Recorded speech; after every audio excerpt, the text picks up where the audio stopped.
Hello team, today I'm going to show you how to make the flan, like I've been saying for months. To start, let's take a look at the ingredients. You're going to need one of these. This is called the flanera. Okay, this is the one that's going to go into the oven. And this is where you're going to melt the sugar. That's going to become the caramel for the flan. You do that on the stove and that'll be the first step. But let's take a look at the ingredients. Okay, you want to go to the store and pick up a package of 5 eggs. That's all you need. Don't spend any more money. 5 eggs. You will also need some no yolk condensed milk, some evaporated milk. Hey Ivan, what does an invisible cat drink? Evaporated milk. Evaporated milk. And you want to pick up some sugar. You're just going to need a cup of sugar. Half of it is going to go into the flanera for the caramel. The other half is going to go into the mix for the custard. You're going to want at least a couple of bowls. And you're going to want, I'm going to have to go back to the store to get a sieve.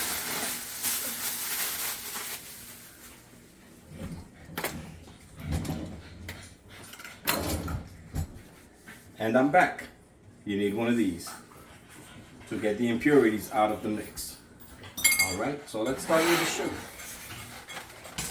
Like I said, half a cup goes into this. Okay.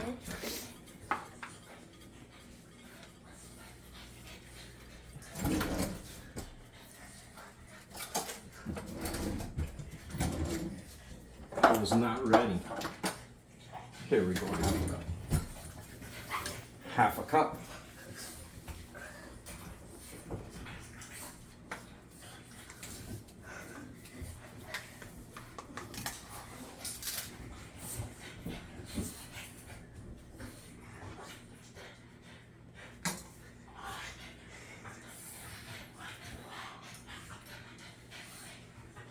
Now to make the caramel, you want to put it on medium-high heat.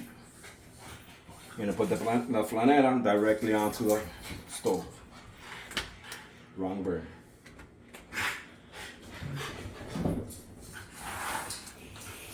Now there's various ways of doing this. I like to do it just with the sugar. Some people add some water, let the water help dissolve the sugar so that it doesn't stick. This is the trickiest part. Once you got this done, everything else is cake. Fine.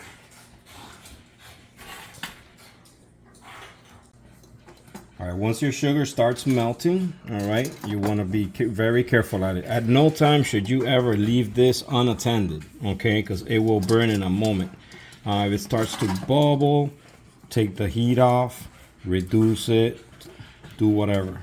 You can't let it really bubble, and if you see it smoking, it's going to burn on you, and it'll get a very bitter flavor. You don't want that. So you want to keep it real controlled. You want to keep it like kind of light brown, caramel colored.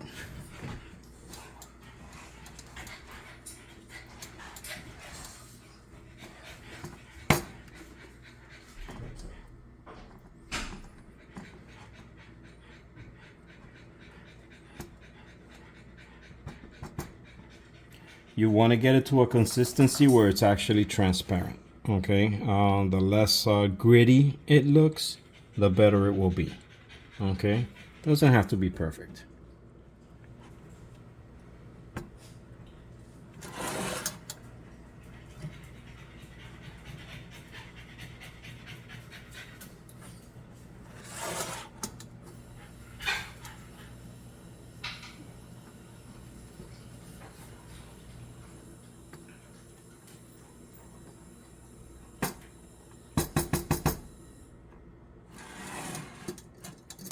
Be good enough. You're gonna need gloves for this next part. Okay, you want to roll this around so that it starts coating the edges. Okay, it doesn't have to go all the way to the edge, but you want to make sure that the sides, not the edges rather, the sides get coated with this delicious caramel goodness. Okay, it's gonna start cooling as it goes, so it's gonna get more and more difficult to coat the sides. Do as much as you can on the sides and just let the rest settle right back into the bottom of the pan. All right, looks nice and even. You're gonna let this cool while you work on the mix. Okay, it's gonna crack, it's gonna pop and hiss and crack and do all kinds of noise, especially when you pour the stuff. Let it cool as much as possible. It looks yummy. If you use a spoon, do not lick the spoon. It will burn your tongue off. Okay. Welcome back. All right, so now we're gonna start with the mix. I like to start cracking with the eggs. Okay, the eggs come in a convenient container to dispose of. One.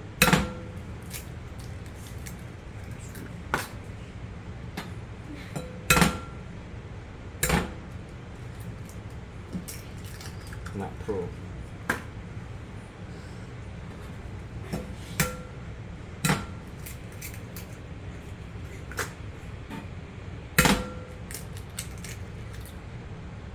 You don't have to be good at this. That's what that is for. Fire purifies.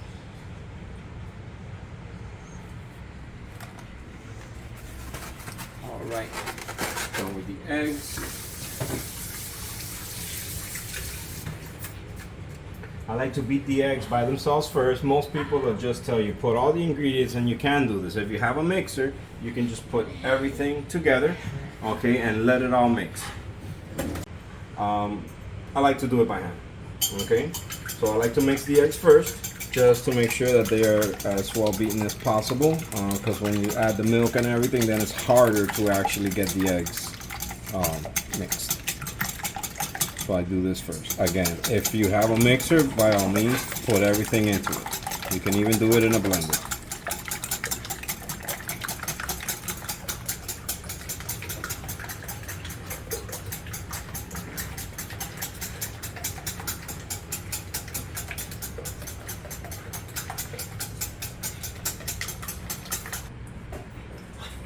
Okay, can opener, cans.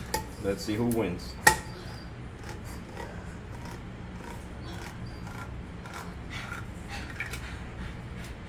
Pan.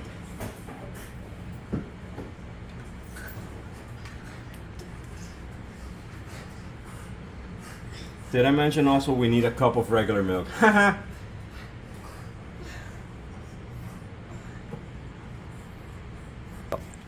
Now, can versus can opener, round 2.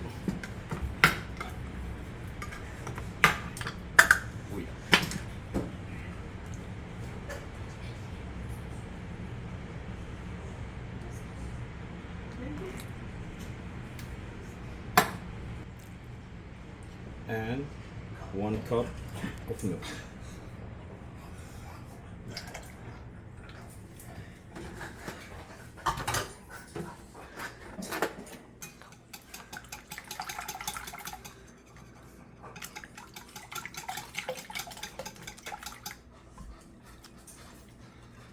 Alright, and we're gonna do this until it's nice and mixed.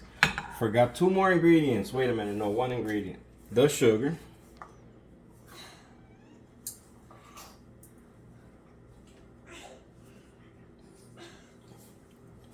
Half a cup of sugar.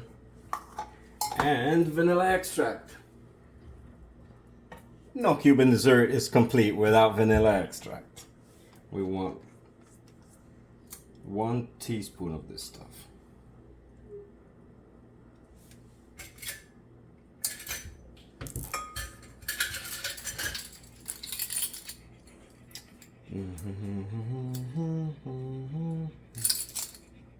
One teaspoon.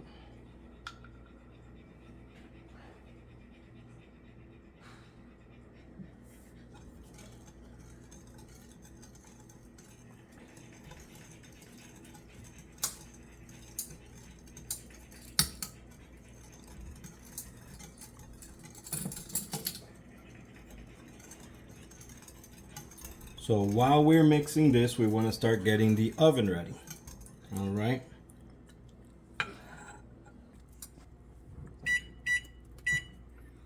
And we want to start it at 350.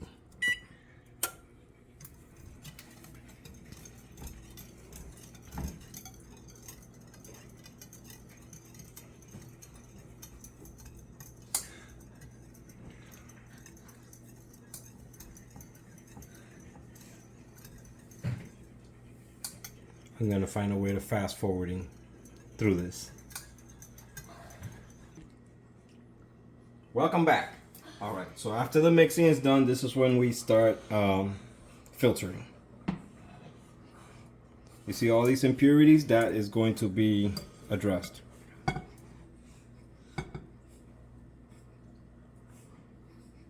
There's a double reason for this. One, yes, you want to pick up all the little bits of egg that didn't get mixed really good, but also this is what makes the smooth flan. Okay, I know you've gone to places, ordered flan, and the flan is all bubbly on the inside, not really creamy. It's kind of spongy. This is what controls the quality of this flan. It'll make it so that it doesn't have bubbles even if you use the blender.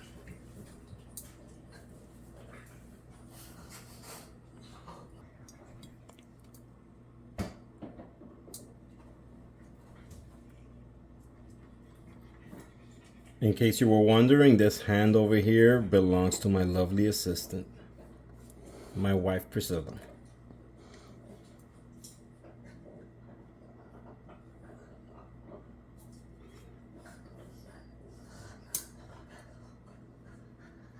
She helps keep me steady. I have the touch of the palsy, you see.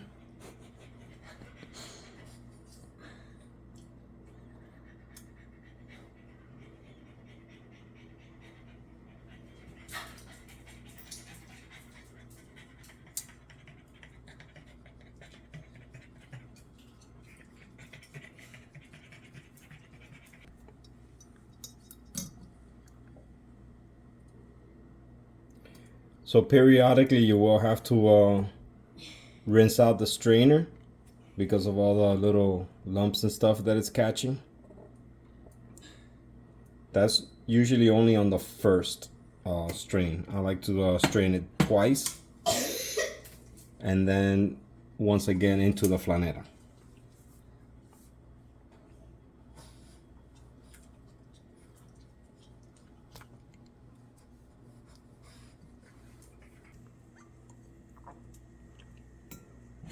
And now we're going to strain it back into the original bowl, which is now clean.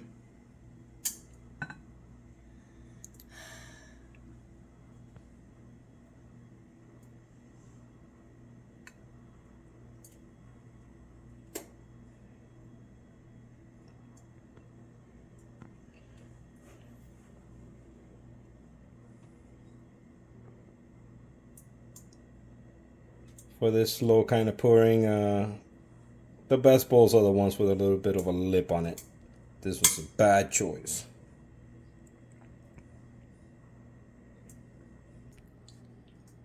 Welcome back. So here we have the caramel. It's cooling now and you can hear it.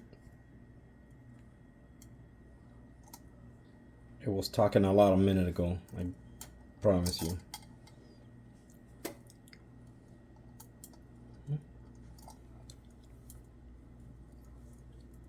All right, and it's gonna crack some more now as I pour this mixture in it.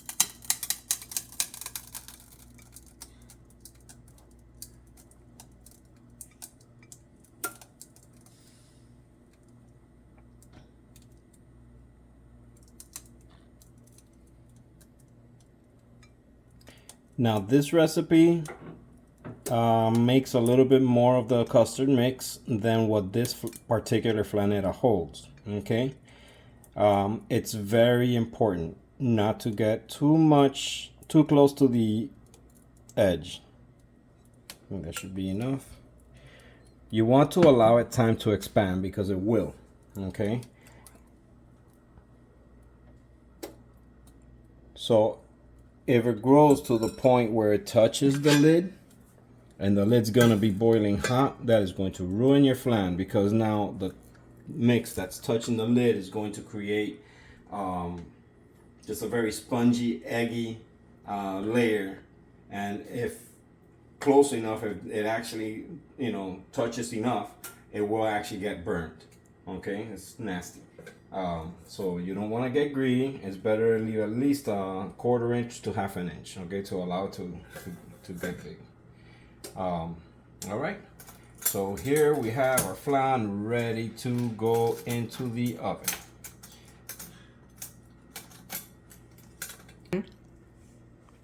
All right, so now let's talk about the oven and the cooking and the flan.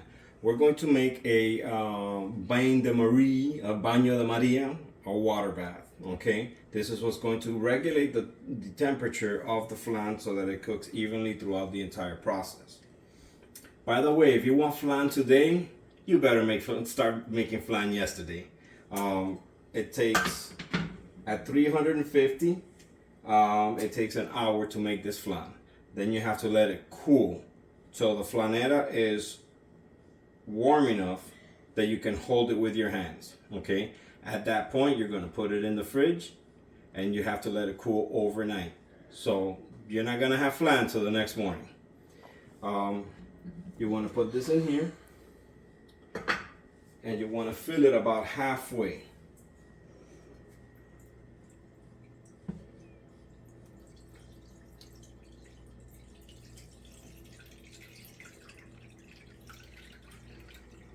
So this is what actually keeps the flan from developing any, or the flanetta from developing any hot spots and cooking your flan evenly, which is why it gets ruined if it touches the lid. Okay, so this entire thing goes into the oven in the middle rack.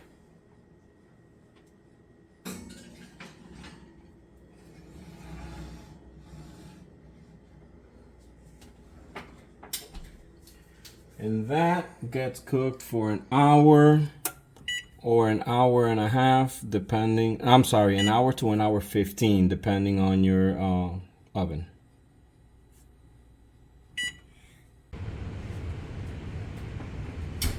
And here we have flan. Be very careful when you're taking it out of the oven because the water is going to be hot. So we allow this to sit for 2 to 3 hours. When it's warm enough to handle, you can put it in the fridge overnight. All right, we're gonna put this in the fridge and go to bed. I'll see you guys tomorrow.